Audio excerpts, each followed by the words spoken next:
first of all, let's take a look at the actual sort of bullet points of the plan here from President Biden. Yeah, what to know about Biden's student loan forgiveness plan. Forgives up to $10,000 in student loan debt for non-Pell Grant recipients. Forgives up to $20,000 for Pell Grant recipients. It applies to those making under $125,000 a year.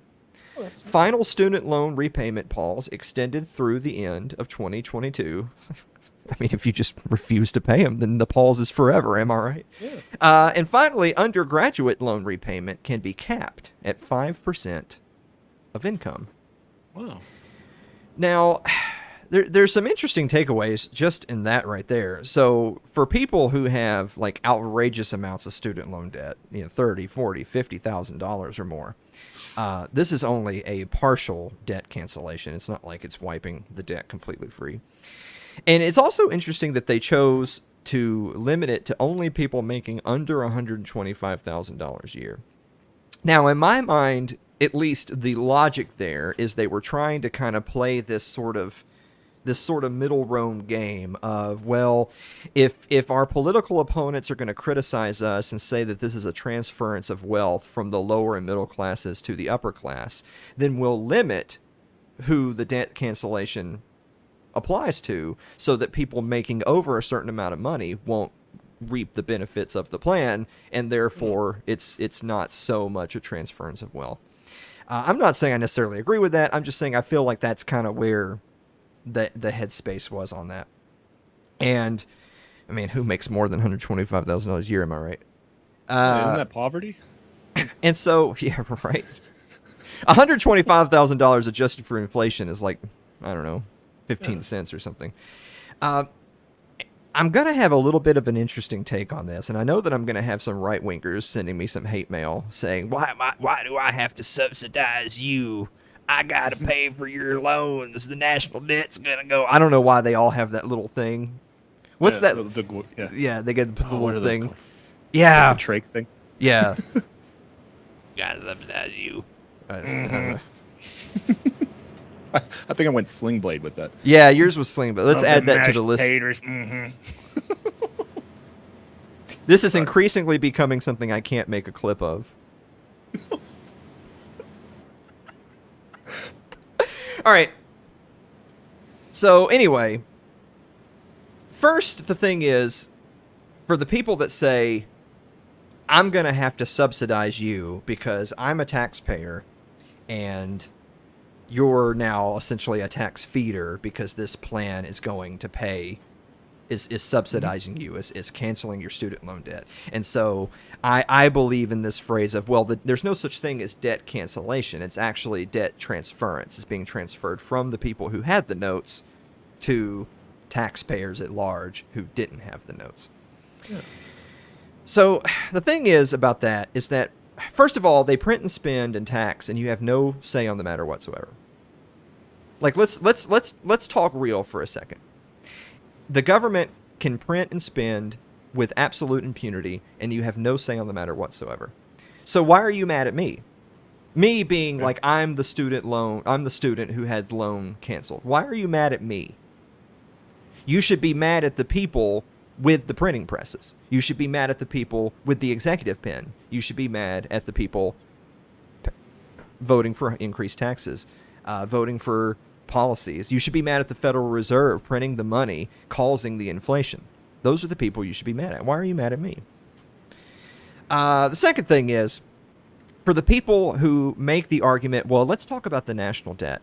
I mean, what's the national debt now? Like $30 trillion? What's it? I think it used to be 28. I think now it might be up to like 30 or $32 trillion. I think it really sort of depends on what number you go by. If you include unfunded liabilities, it's like $100 trillion or some just ridiculous number. More than that, maybe. But the thing is that this is really a loser perspective of boomer cons, of conservatives, to talk about the national debt. You want to know why that's a loser topic to run on? Because no one gives a shit. No one cares about the national debt. No one cares about the national debt from a lot of different perspectives. First of all, it will never, ever, ever, ever be paid off. Ever. They will never pay off the national debt. There's no point in even discussing it. It's not going to happen. They're going to default. The empire will collapse, and they will default on the debt. That's what's going to happen. So just get real with it. The second thing is that when you see it, sometimes see in the news that politicians will say, well, look, we've balanced the budget, and look, we've reduced the national debt by X amount. 99.9999% of the time, they're lying. And how they're lying is remember like a week ago when Biden tried to say that inflation was 0%. Of course, inflation's not 0%. It's like 9.1%. And that's going by their metrics. It's really higher. What he meant to say is that over the last month, the rate of inflation didn't increase. We still have that record high inflation. It's just we don't have a new record of high inflation.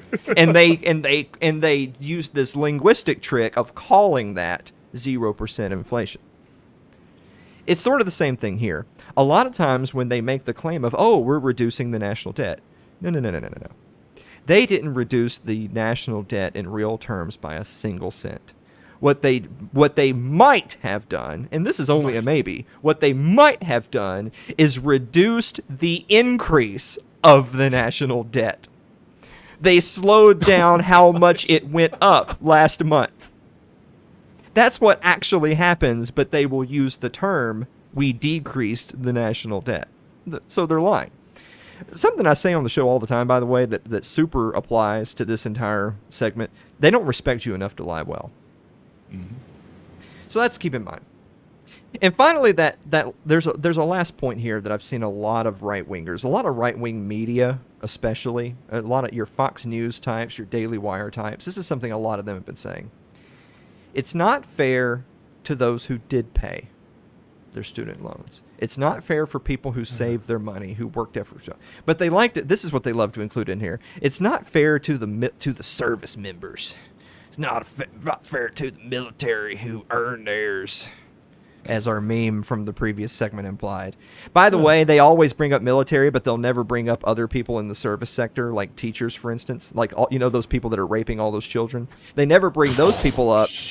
But the PSLF, there's that program where if you work in public service for a certain number of years after graduation, they cancel some or all of your student loan debt. That's already existed, but that was only for people that served the regime for a certain period of time.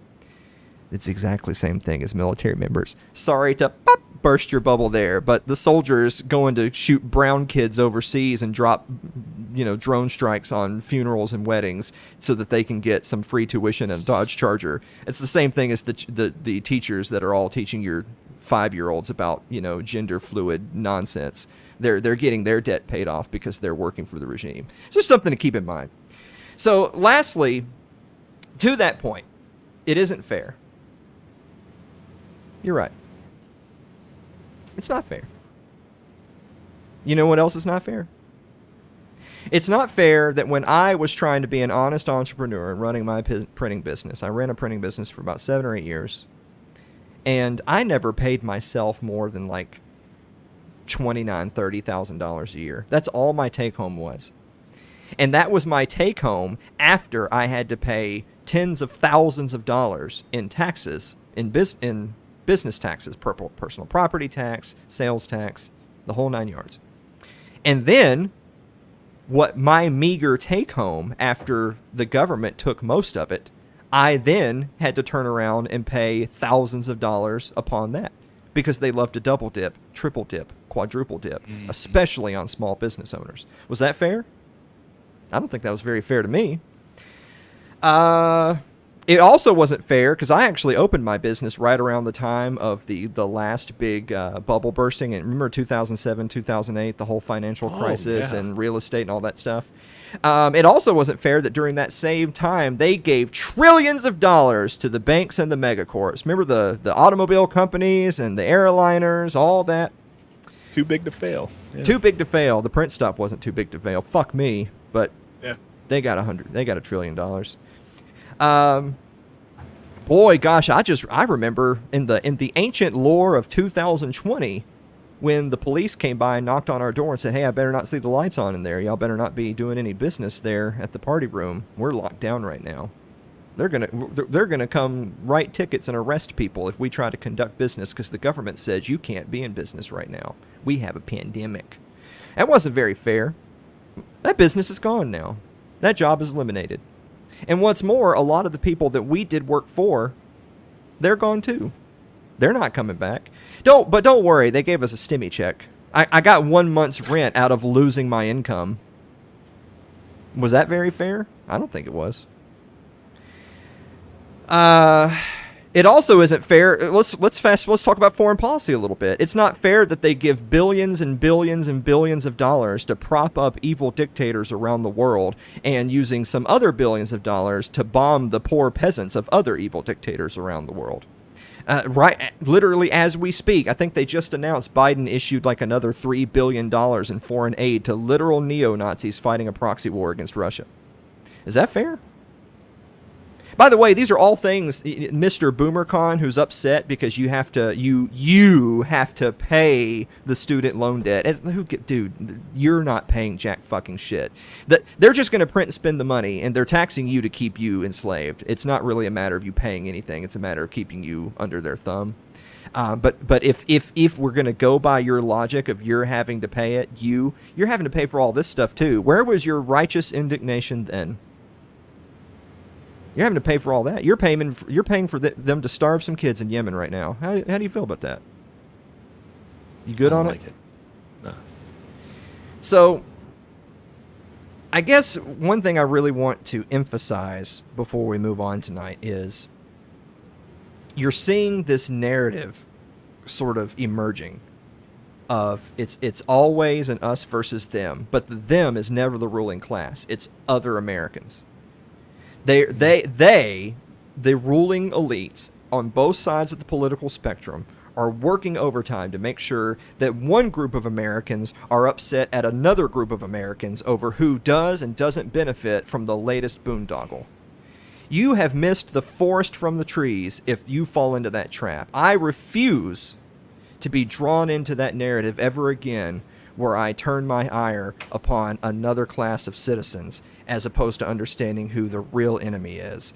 And I promise you, no matter which side of that little argument you fall on, the ruling class always wins. But it sounds like some fucking commie gobbledygook. Yeah, forget what I said about the buttons, Dave. Let's just roll those back. Yeah. Ultimately, if you hear what I have to say tonight and you're the random BoomerCon that's typing up your angry message for me right now in the comments, if your takeaway from everything I just say is, well, I'm not going to support what Alan says because it's wrong, while they continue to do it, be damned what you think, by the way, and I won't recognize something I consider unconstitutional while your opponents observe or ignore the Constitution to meet their needs, by the way, then you must love losing as much as the conservatives do.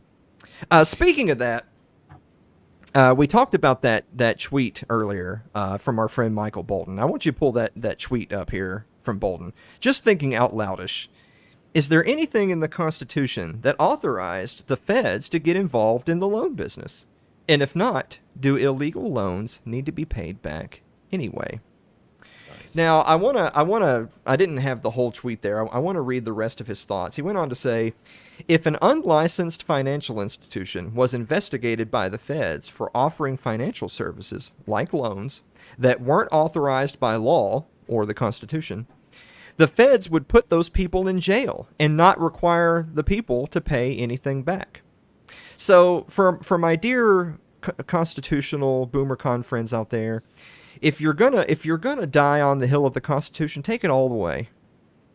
Take it all the way, and say that the feds don't belong in the business of student loans at all, that the entire institution should be wiped from the face of the earth, and if they're gonna, this brings up an interesting poll. Maybe this will be the poll that we do tomorrow when we drop the podcast version of the show.